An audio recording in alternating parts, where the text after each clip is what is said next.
Assalamualaikum warahmatullahi wabarakatuh. Waalaikumsalam warahmatullahi wabarakatuh. Selamat siang semuanya. Selamat siang. Bagaimana kabarnya hari ini? Alhamdulillah. Alhamdulillah luar biasa sehat semuanya ya. Oke.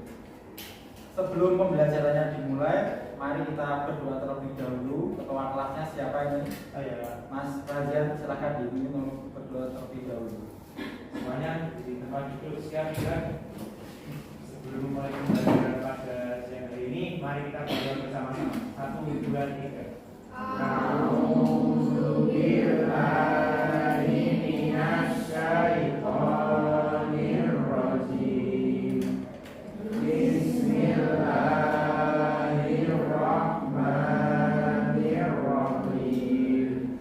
Raditu billahi rabban wa bil islami dinan wa bil Muhammadin nabiyyan wa rasulah.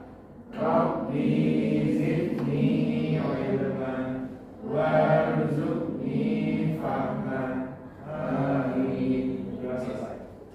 Terima kasih Mas Razian atas bimbingan doanya.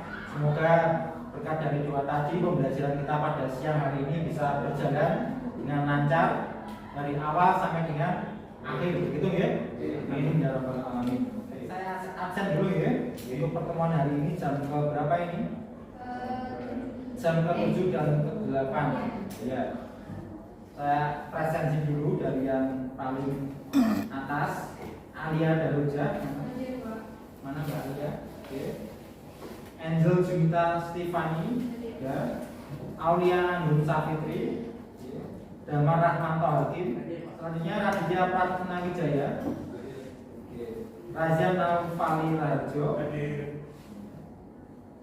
Rizky Nurul Hidayat, Syahdarani. Ada yang belum Bapak panggil?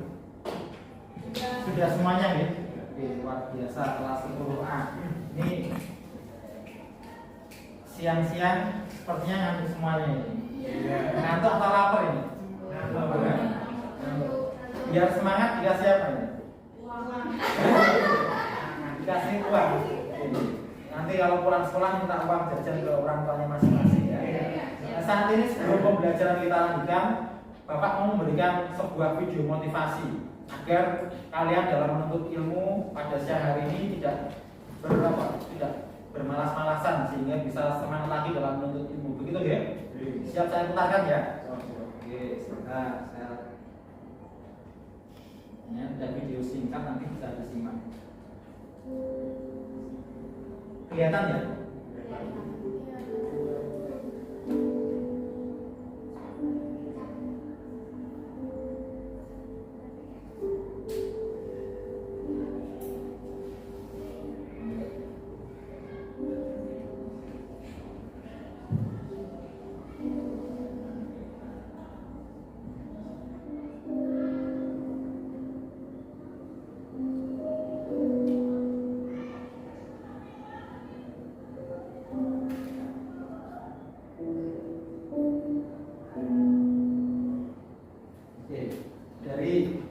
Bisa dipahami ya? Meskipun hanya beberapa detik saja, hanya 1 menit lebih sedikit. Kira-kira apa hikmah dari video tadi? Ada yang bisa menjelaskan? Apa? Mbak Sinta? Apa Mbak? Ya, kalau perjuangan seorang ibu atau orang tua itu penting banget kayak ya berjuang banget lah buat kita. Jadi kita sebagai anak harus menghargai perjuangan orang tua. Betul sekali. Jadi tadi video anak kecil belajar dari SD toh, orang tuanya bersusah payah mencarikan peralatan sekolah agar anaknya bisa sekolah seperti yang lainnya. Jadi untuk kelas A, anak-anak kelas A ini tentunya dengan kondisi ekonomi yang lebih daripada itu, saya yakin demikian toh. Dia harus lebih bersemangat lagi dalam menuntut ilmu, begitu ya? Sepakat semuanya ya? Oke, kita mulai belajar hari ini. Minggu yang lalu atau pertemuan yang sebelumnya kita telah belajar tentang partisipasi warga negara dalam sistem politik di Indonesia. Ada yang masih ingat bagaimana partisipasi warga negara dalam sistem politik di Indonesia? Misalnya di lingkungan sekolahan, apa itu misalnya? Ya, pemilihan ketua IPM. Kalau kita di Muhammadiyah namanya Ikatan Pelajar Muhammadiyah. Itu salah satu bentuk sistem atau partisipasi kita sebagai warga negara di lingkungan sekolahan. Kalau di lingkungan masyarakat misalnya Pemilihan kepala desa. nah, itu pemilihan kepala desa, itu pemilihan kepala RT gitu. Tujuan pembelajarannya yaitu menjelaskan konsep desentralisasi dan otonomi daerah ya.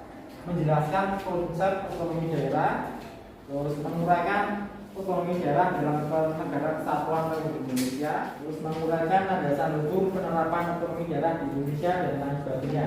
Itu adalah tujuan pembelajaran kita pada hari ini, pada siang hari ini. Bisa dipahami ya? Oke, jadi untuk mencapai tujuan itu kita harus lalui dengan bergembira dan dengan bersemangat semuanya. Baiklah, kita lanjutkan ya. Selanjutnya kita ke materi inti hari ini, yaitu tentang desentralisasi atau otonomi daerah dalam konteks negara kesatuan Republik Indonesia. Sebelum Bapak lanjutkan, ada yang bisa menjelaskan apa itu desentralisasi? Ada yang bisa menjelaskan apa itu desentralisasi? Ya. Menurut saya desentralisasi adalah suatu hal yang terlepas dari pusat. Sesuatu hal yang terlepas dari pusat. Oke. Betul ya? Ada yang bisa menjelaskan lagi selain Mas Rajan? Mbak Rizky? Desentralisasi secara etimologis, istilah desentralisasi berasal dari bahasa Belanda, yaitu de yang berarti lepas dan sentrum yang berarti pusat. Desentralisasi adalah sesuatu hal yang terlepas dari pusat. Betul sekali ya. Jadi desentralisasi itu singkatnya adalah sesuatu hal yang terlepas dari pusat. Jadi pusat memberikan suatu kewenangan kepada bawah-bawahnya atau daerah-daerahnya. Nanti itu selanjutnya disebut dengan otonomi daerah atau daerah otonom. Jadi daerah yang diberikan kewenangan oleh pusat namanya adalah daerah otonomi. Kalau sistemnya namanya adalah otonomi daerah. Nanti akan kita bahas lebih lanjut dalam slide nanti. Gitu ya? Oke semuanya. Oke, selanjutnya ada dua hal yaitu pengelolaan sistem desentralisasi oleh kelompok kontinental ada dua. Yang pertama dekonsentrasi, yaitu penyerahan kekuasaan dari atas ke bawah dalam rangka kepegawaian guna kelancaran pekerjaan semata.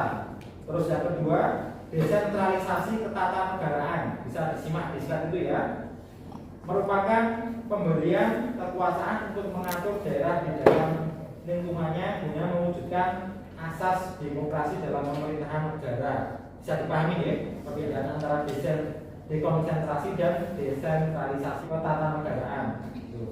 Selanjutnya, dilihat dari fungsi pemerintahan, desentralisasi menunjukkan beberapa hal sebagai berikut. Bisa dibacakan, Mbak. Bisa dibacakan, Mbak Mita. Yang keras, Mbak. Dilihat dari fungsi pemerintah, desentralisasi menunjukkan beberapa hal sebagai berikut. Satu, satuan-satuan desentralisasi lebih fleksibel dalam memenuhi berbagai perubahan yang terjadi secara cepat. Dua, satuan-satuan desentralisasi dapat melaksanakan tugas lebih efektif dan lebih efisien. Tiga, satuan-satuan desentralisasi lebih inovatif. Empat, satuan-satuan desentralisasi mendorong tumbuhnya sikap moral yang lebih tinggi serta komitmen yang lebih tinggi dan lebih produktif. Oke, jadi ada 4 hal ya jika dilihat dari fungsi pemerintahan ya. Yang pertama, satuan-satuan desentralisasi lebih fleksibel dalam memenuhi berbagai perubahan yang terjadi secara cepat ya. Terus yang kedua, satuan-satuan desentralisasi dapat melaksanakan tugas lebih efektif dan lebih efisien. Jadi ketika ada desentralisasi, ketika daerah otonom diberikan kewenangan, maka semuanya bisa lebih cepat gitu ya. Oke, selanjutnya. Nah, meskipun desentralisasi dibilang baik, tapi sesuatu sistem pasti ada kelemahan dan kelebihannya. Nah, di sini akan kita bahas terkait dengan kelebihan desentralisasi dan kelemahan desentralisasi. Yang pertama kelemahannya apa itu? Besarnya badan-badan struktural pemerintah yang membuat struktur pemerintahan bertambah kompleks yang berimplikasi pada lembaga koordinasi. Kelemahannya seperti itu ya, karena daerah diberikan kewenangan sendiri-sendiri, maka bisa menimbulkan apa? It's time to begin the 8th lesson.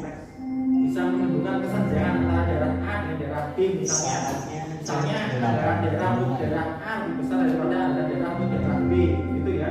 Karena kelemahan It's time to begin the bisa 8th dipahami ya. lesson. Oke. Selanjutnya kita ke kelebihan desentralisasi apa enggak kita? Kelebihan desentralisasi, struktur organisasi yang didesentralisasikan merupakan pendelegasian wewenang untuk pemerintahan manajemen pemerintahan pusat, mengurangi bertumpuknya pekerjaan di pusat pemerintahan.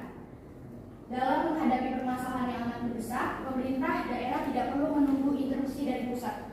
Hubungan yang harmonis dapat ditingkatkan dan dapat lebih dioptimalkan daerah kerja antara pemerintahan pusat dan daerah. Yang terakhir, peningkatan efisiensi dalam segala hal, khususnya penyelenggara pemerintahan, baik pemerintah pusat maupun pemerintah daerah. Meskipun ada kelemahannya, tapi desentralisasi juga memiliki banyak kelebihan. Misalnya, hubungan yang harmonis antara pemerintah pusat dan daerah bisa membuat sinergisitas yang luar biasa bagi kemajuan negeri ini, ya. Terus apa lagi? Peningkatan efisiensi dalam segala hal, khususnya penyelenggaraan pemerintahan baik pemerintah pusat maupun pemerintah daerah. Jadi ketika pemerintah daerah diberikan kewenangan, maka tugas pemerintah pusat menjadi lebih ringan karena dibantu oleh pemerintah daerah untuk menyelenggarakan pemerintahannya. Bisa dipahami ya? Oke, selanjutnya 2. Kalau di buah berapa itu? 105.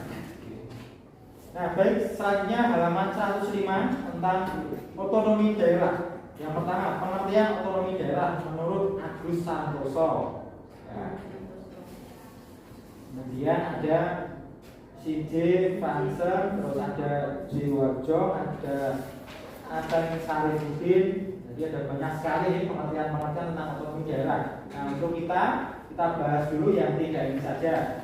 Bisa minta tolong dibacakan oleh Mas Labib yang keras, Mas.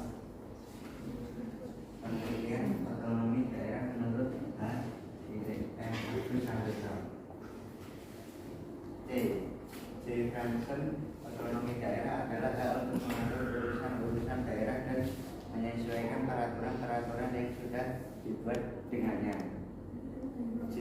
Warjo, otonomi daerah sebagai kebebasan untuk memelihara dan memajukan kepentingan khusus daerah dengan keuangan sendiri, menentukan hukum sendiri dan pemerintahan sendiri. Adan Sarifudin, otonomi daerah sebagai kebebasan atau kemandirian, tetapi bukan kemerdekaan, namun kebebasan itu terbatas karena merupakan perwujudan dan pemberian kesempatan yang harus dipertanggungjawabkan. Oke, jadi ada 3 pengertian otonomi daerah yang sudah dibacakan oleh Mas Labib ya. Terima kasih Mas Labib. Kita lanjut ke slide selanjutnya terkait otonomi daerah dalam konteks negara Kesatuan Republik Indonesia. Nah, itu peta daerah mana itu? Negara mana? Indonesia. Peta negara Indonesia. Pasti kalian sudah familiar ya dengan peta Indonesia. Negara Republik Indonesia sebagai negara kesatuan menganut asas desentralisasi dalam penyelenggaraan pemerintahan dengan memberikan kesempatan dan keluasan kepada daerah untuk menyelenggarakan otonomi daerah. Ya. Pelaksanaan otonomi daerah di Indonesia diselenggarakan dalam rangka memperbaiki kesejahteraan rakyat. Kemudian pengembangan suatu daerah dapat disesuaikan oleh pemerintah daerah dengan memperhatikan potensi dan kekhasan daerah masing-masing. Hal ini merupakan kesempatan yang sangat baik bagi pemerintah daerah untuk membuktikan kemampuannya dalam melaksanakan kewenangan yang menjadi hak daerah. Jadi dengan adanya otonomi daerah ini, setiap daerah diberikan kewenangan sendiri-sendiri untuk mengatur daerahnya masing-masing, gitu ya. Pemerintah pusat boleh mengatur, tapi pemerintah daerah juga boleh membuat peraturan sendiri. Bisa dipahami ya? Misalnya peraturan daerah Jawa Timur, beda atau sama kira-kira? Pasti berbeda. Ya. Nilai, dimensi dan prinsip otonomi daerah di Indonesia. Ini kita akan nilai, dimensi dan prinsip otonomi daerah di Indonesia. Jadi dalam otonomi daerah ada 3 itu ya. Jadi dalam otonomi daerah ada 3 hal itu, ada nilainya, ada dimensi dan prinsipnya. Apa saja itu semuanya? Mari kita bahas bersama-sama. Yang pertama nilai. Oke ya, lanjut ke poin 4, nilai, dimensi dan prinsip otonomi daerah di Indonesia. Yang pertama nilai unitaris. Terus nilai apa? Nilai dasar desentralisasi teritorial. Terus Dimensi polisi desentralisasi kabupaten atau kota. terus yang ketiga Prinsip nyata bertanggung jawab dinamis. nanti kita bahas satu persatu. Nah, ini. Prinsip dalam penyelenggaraan pemerintahan daerah. Nah, itu ada kesatuan, terus apa lagi? Adil dan tanggung jawab, terus penyebaran, terus apa lagi? Keserasian dan pemberdayaan. Ini adalah materi kita hari ini. Selanjutnya kita akan melakukan diskusi kelompok, ya. Seperti biasanya kita akan melakukan diskusi kelompok. Ada berapa siswa ini? 17. Dibagi menjadi berapa kelompok biasanya? 3 saja. Oke. Pas nanti dengan materi hari ini ya. Ini selanjutnya untuk kelompok untuk berdiskusi. Ada 3 bagian ya. Yang kelompok 1 sini, kelompok 2 ini, kelompok 3 itu. Kelompok 1 mencari materi terkait dengan penerapan desentralisasi yang terjadi di Indonesia. Kelompok 2 tentang otonomi daerah dalam konteks NKRI. Yang kelompok 3 terkait nilai, dimensi dan prinsip otonomi daerah di Indonesia. Silakan kalian cari kasus-kasus terkait dengan desentralisasi di Indonesia. Paham ya? Nanti bisa berkelompok sesuai dengan kelompoknya. Boleh berhadapan-hadapan seperti itu. Sebelum lanjut ke diskusi kelompok, ada yang mau ditanyakan? Sudah jelas semuanya ya? Oke. Kalau ada yang mau ditanyakan bisa tunjuk tangan saja. Untuk penambahan materi kalian bisa disimak video di layar. Ada video tentang desentralisasi.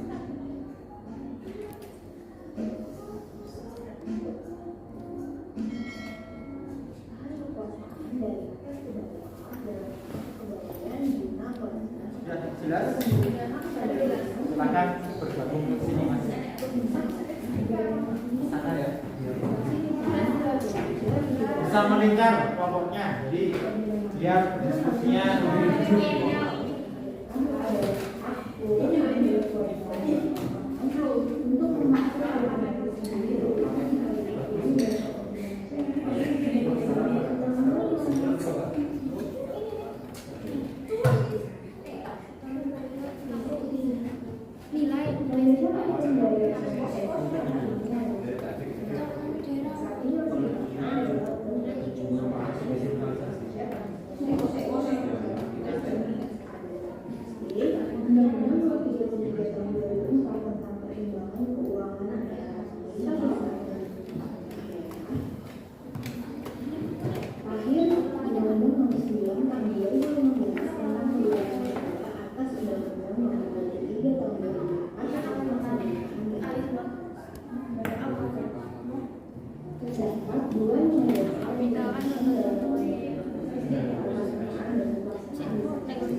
Ini kita akan melakukan beberapa seperti asasnya atau namanya. Jadi kita bagi biar adil ya, satu kelompok kerja. Jadi Mas Radian bagian bagian ya. terus nanti Mbak Ada mungkin bisa bagian asasnya.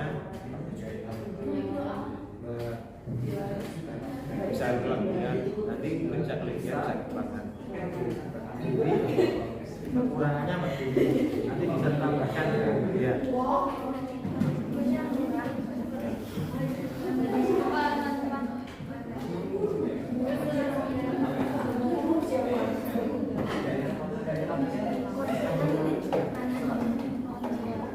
Jawa Tengah, Jawa Timur,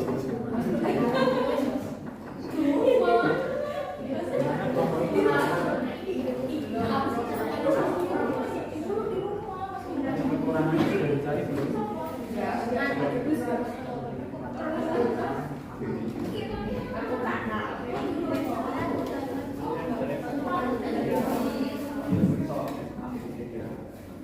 Bagaimana? Apakah sudah selesai? Belum. 5 menit lagi bisa selesai ya. Iya Pak, 5 menit lagi. Nanti setelah selesai kalian presentasi ke depan ya. Di perwakilan kelompok 1, 2, atau 3 mempresentasikan hasil kelompoknya. Mbak Rizky sudah selesai? Belum. Oke, kita tunggu dulu ya. Kira-kira 1 menit lagi semuanya harus sudah selesai. Boleh juga.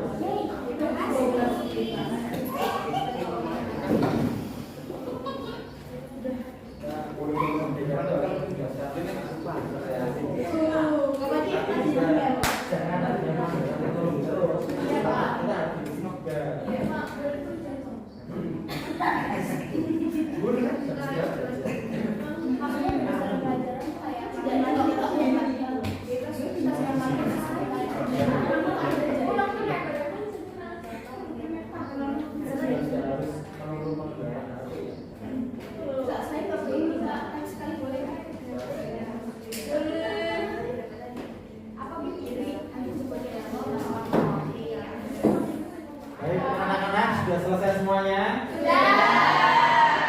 Siap presentasikan ya? Alhamdulillah. Kalau sudah siap presentasikan, kira-kira kelompok mana yang sudah siap untuk maju ke depan? Kelompoknya Mbak Intan sudah siap? Siap, tidak siap, siap. Udah. Sudah siap ya, Mas Labib, Mas Maji. Maji sudah siap ya? Ya, segeralah ke depan untuk mempresentasikan hasil kerjanya. Kelompok yang lain bisa disimak nanti presentasinya di kelompok. Dan dipersiapkan juga pertanyaan terbaiknya dan tanggapan terbaiknya. Kalau melihat pertimbangannya, begitu ya? Sebelumnya, Assalamualaikum warahmatullahi wabarakatuh. Waalaikumsalam warahmatullahi wabarakatuh. Kami dari kelompok 3 yang mempresentasikan tentang nilai, dimensi, dan prinsip otonomi daerah di Indonesia. Nilai dasar yang dikembangkan dalam Undang-Undang Dasar Negara RI tahun 1945 berkenaan dengan pelaksanaan desentralisasi dan otonomi daerah di Indonesia.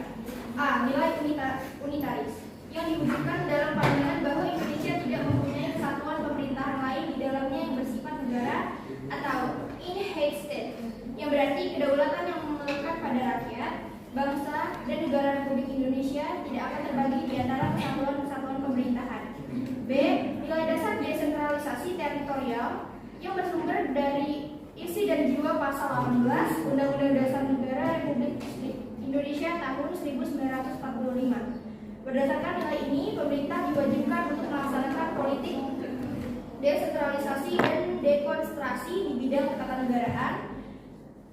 Berkaitan dengan dua nilai dasar tersebut di atas, penyelenggaraan desentralisasi di Indonesia berpusat pada pembentukan daerah-daerah otonom dan penyerahan atau pelimpahan sebagian kekuasaan dan kewenangan pemerintahan ke pusat ke pemerintah daerah untuk mengatur dan mengurus sebagian kekuasaan dan kewenangan tersebut. Dengan demikian, titik berat pelaksanaan otonomi daerah adalah pada daerah, kabupaten, atau kota dengan beberapa dasar pertimbangan sebagai berikut.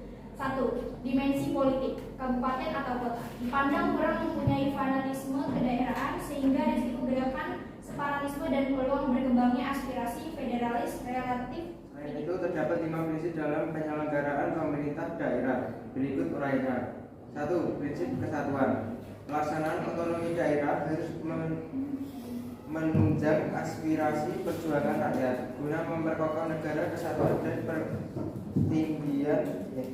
mempertinggi tingkat kesejahteraan masyarakat lokal.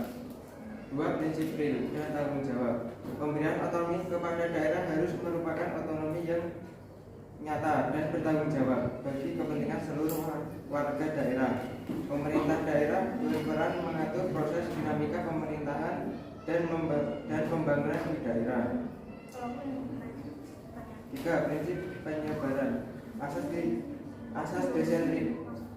desentralisasi perlu dilaksanakan dengan asas dekonstruksi.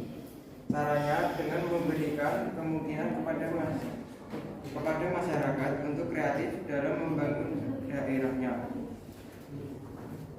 4. Prinsip keserasian. Pemberian otonomi kepada daerah mengutamakan aspek keserasian dan tujuan di samping aspek pendemokrasian. 5. Prinsip pemberdayaan. Tujuan pemberian otonomi kepada daerah adalah untuk meningkatkan daya guna dan hasil guna penyelenggaraan pemerintah di daerah, terutama dalam aspek pembangunan dan pelayanan kepada masyarakat untuk meningkatkan pembinaan, kestabilan politik dan kesatuan bangsa. Ya,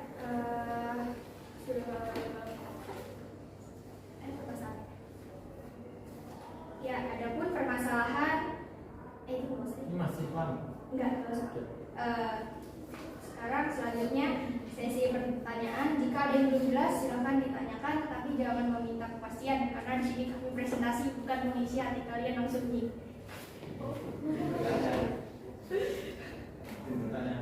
Iya, silakan.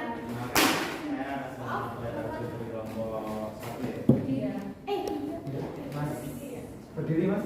Terima kasih dari kelompok 3, di kelompok 1 mohon. Saya ingin bertanya, apa sih contohnya? Tadi jenengan kan kelompoknya membahas tentang otonomi daerah. Apa sih contoh kegiatan otonomi daerah itu? Terima kasih.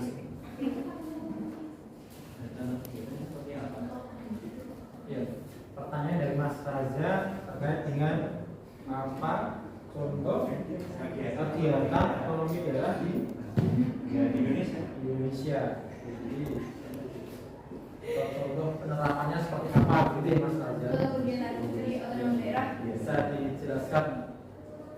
Mungkin ada satu pertanyaan lagi atau berapa yang mau bertanya? Dua lagi kalau ada pertanyaan. Dari kelompok 1 sudah bertanya, kelompok 2 ada yang mau bertanya atau menanggapi atau memberi kritikan terkait pekerjaan kelompok 3, silakan. Tidak ada? Ya, silakan langsung dijawab semua. Terima kasih. Pertanyaannya untuk kelompok 1, Mas Razan. Tadi pertanyaannya apa sih kegiatan atau tugas dari otonomi daerah? Yang pertama, menentukan dan menetapkan upah minimum regional atau UMR. Yang kedua, mengelola sendiri anggaran pendapatan dan belanja daerah atau APBD. Yang ketiga, memberlakukan restribusi daerah. Dan yang terakhir, memberlakukan pajak daerah.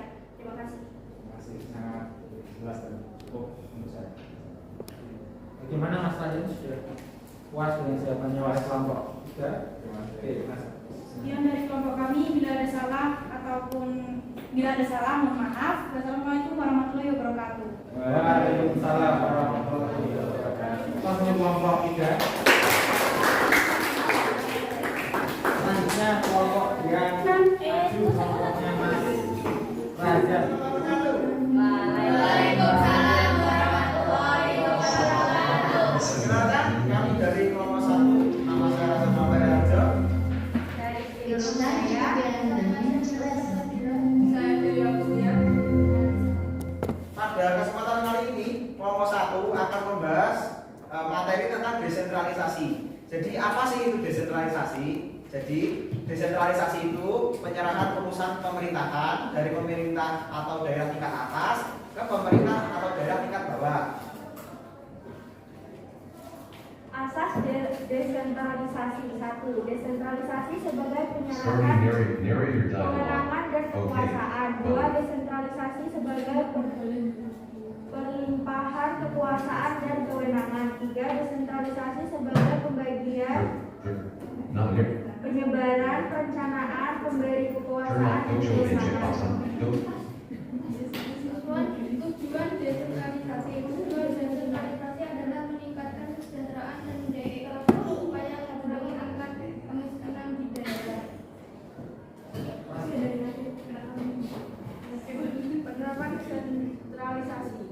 Sebelum penerapan desentralisasi, setiap keadilan dan sumber dasarnya dimiliki dan diatur sepenuhnya negara. Seluruh keuntungan dan pendapatan Ear of activity. Alert run enter state. Preview previous page. Preview next page. Oke, jadi mungkin ada yang ingin bertanya dari kelompok 3 atau 2, silakan. Oke. Ada mungkin? Ayo, tidak apa-apa. Mau memberi saran atau kritikan silakan. Boleh berdiri ya? Boleh, silakan. Iya. Assalamualaikum warahmatullahi wabarakatuh. Waalaikumsalam warahmatullahi wabarakatuh. Saya Nadia Agustin dari kelompok 3. Saya ingin bertanya tentang tadi sudah Mas Raden tentang desentralisasi. Ya. Di mana saja, di daerah mana saja akses desentralisasi diberlakukan? Jadi menjawab untuk Mbak Tata tadi. Kalau menurut asumsi saya, desentralisasi itu bisa diadakan di mana saja, asalkan tersebut berbentuk daerah tersebut berbentuk kenegaraan atau kepemimpinan daerah, mungkin dari ada presidennya atau ada wali kotanya, ada kecamatan seperti camatnya atau kelurahannya atau lurahnya, sampai ke tingkat yang bawah. Penting ada urusan dari yang atas ke bawah. Jadi ini ya, saya bantu jelaskan untuk pertanyaannya Mbak Intan tadi. Bagus sekali pertanyaannya. Di mana saja asas desentralisasi diberlakukan di Indonesia ya ini ya. Jadi asas desentralisasi itu diberlakukan di seluruh Indonesia. Jadi otonomi daerah itu diberlakukan di seluruh Indonesia. Nah, ada beberapa daerah yang memiliki otonomi khusus. Misalnya daerah mana itu? Sebelah yang banyak pantainya. Provinsi mana?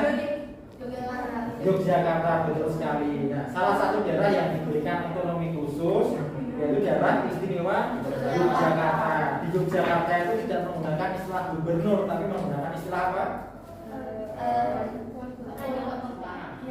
Tapi kami gubernur seperti itu.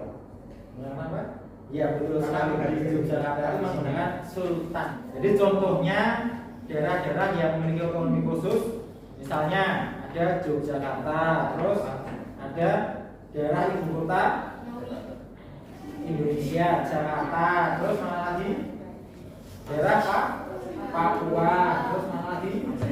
Nah, terus sekali Aceh. Jadi ada 4 daerah yang diberikan otonomi khusus. Yang lainnya sama. Jadi, bisa dipahami, Bang Islam? Bagus sekali pertanyaannya. Bisa dilanjutkan. Oke, mungkin akan saya tutup. Jadi terima kasih untuk pertanyaan atau terima kasih karena sudah menjelaskan mendengarkan presentasi dari kami. Kami kelompok 1 Jepang. Wassalamualaikum warahmatullahi wabarakatuh. Waalaikumsalam warahmatullahi wabarakatuh. Oke, anak-anak silakan kembali ke tempat duduknya masing-masing.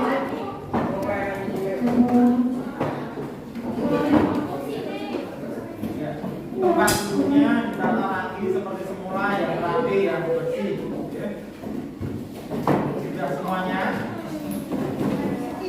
Sekarang setelah beberapa materi sudah kita lalui, beberapa tahapan sudah lalui, kita sudah belajar dengan metode diskusi grup ya tadi. Problem based learning dengan metode diskusi grup, di diskusi antar kelompok. Menarik bukan? Sangat menarik ya. Jadi untuk membuka pikiran kalian terkait dengan desentralisasi dan otonomi daerah di Indonesia seperti itu. Ya. Sudah jelas semuanya ya? Semuanya. Jadi selanjutnya ke LKPD, lembar kerja peserta didik. Linknya sudah saya kirim ke ketua kelasnya Mas Ryan. Nanti silakan bisa ke kelas kalian, ke kelas.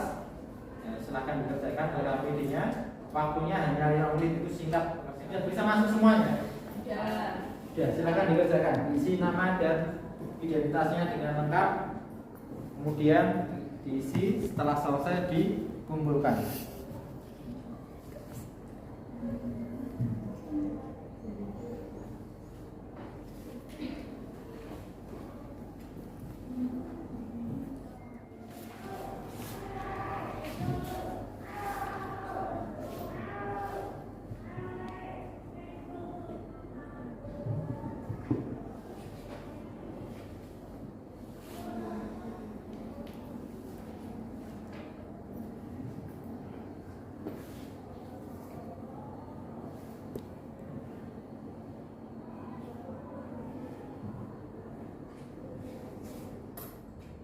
Baik anak-anak, waktu mengerjakan LKPD sudah selesai, amanah pekerjaannya sudah selesai semuanya?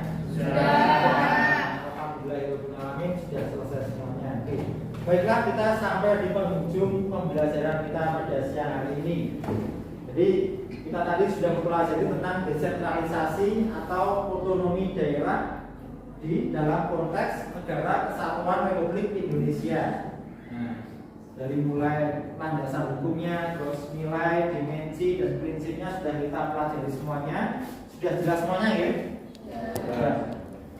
Ada yang bisa menyimpulkan? Mas Rajan, tolong disimpulkan pembelajaran kita hari ini. Jadi pembelajaran kita pada siang hari ini tadi adalah membahas tentang desentralisasi ya. Apa itu desentralisasi? Apa itu asas-asasnya? Apa kekurangan kelebihannya? Lalu kita juga membahas otonomi daerah, kekurangan kelebihan otonomi daerah, dan juga definisi otonomi daerah dan daerah pelaksana, dan contoh apa saja kegiatannya. Oke, baik. Betul sekali apa yang disampaikan oleh Mas Razan tadi. Kita sudah belajar tentang kelebihan, kelemahan, sistemnya bagaimana, dimensinya bagaimana, sudah lengkap semuanya. Insya Allah pertemuan hari ini sudah selesai ya, sudah paham semuanya ya tentang desentralisasi di Indonesia seperti apa, gitu ya. Oke. Jadi saya harap dengan adanya materi ekonomi daerah ini kalian bisa mengetahui bagaimana tingkatan-tingkatan dari pemimpin daerah sampai dengan paling dasar, dari paling tinggi sampai dengan yang paling dasar, seperti apa bisa mengetahuinya seperti apa. Jadi setelah memahami materi desentralisasi ini, kalian bisa lebih paham lagi terkait dengan sistem desentralisasi dan pelaksanaan otonomi daerah di wilayah-wilayah Indonesia, khususnya di wilayah Sragen tentunya. Begitu ya. Untuk pertemuan selanjutnya kita akan memasuki materi baru, yaitu tentang apa? Kedudukan dan peran pemerintah pusat di Indonesia. Silakan dipelajari lagi materi itu di rumah. Jadi minggu depan ketika belajar PKN, kalian sudah siap dengan materi yang baru itu. Setuju ya? Setuju. Jadi tidak ada lagi alasan belum belajar Pak, lupa membawa buku Pak, tidak ada lagi seperti itu. Sebelum saya akhiri ada yang ditanyakan? Tidak ada ya? Semoga yang sedikit tadi bisa bermanfaat bagi kita semuanya. Terima kasih untuk hari ini anak-anakku kelas 10A yang luar biasa hebat ini ya. Kita tutup pertemuan hari ini dengan bacaan hamdalah bersama-sama. Alhamdulillahirobbilalamin. Sampai berjumpa lagi di pertemuan selanjutnya. Insya Allah bertemu lagi tanggal 17-an. Sekian dari Pak Agus. Apabila ada salah-salah kata mohon dimaafkan. Sampai berjumpa lagi di pertemuan selanjutnya. Billahi taufiq wal hidayah. Wassalamualaikum warahmatullahi wabarakatuh. Waalaikumsalam warahmatullahi wabarakatuh.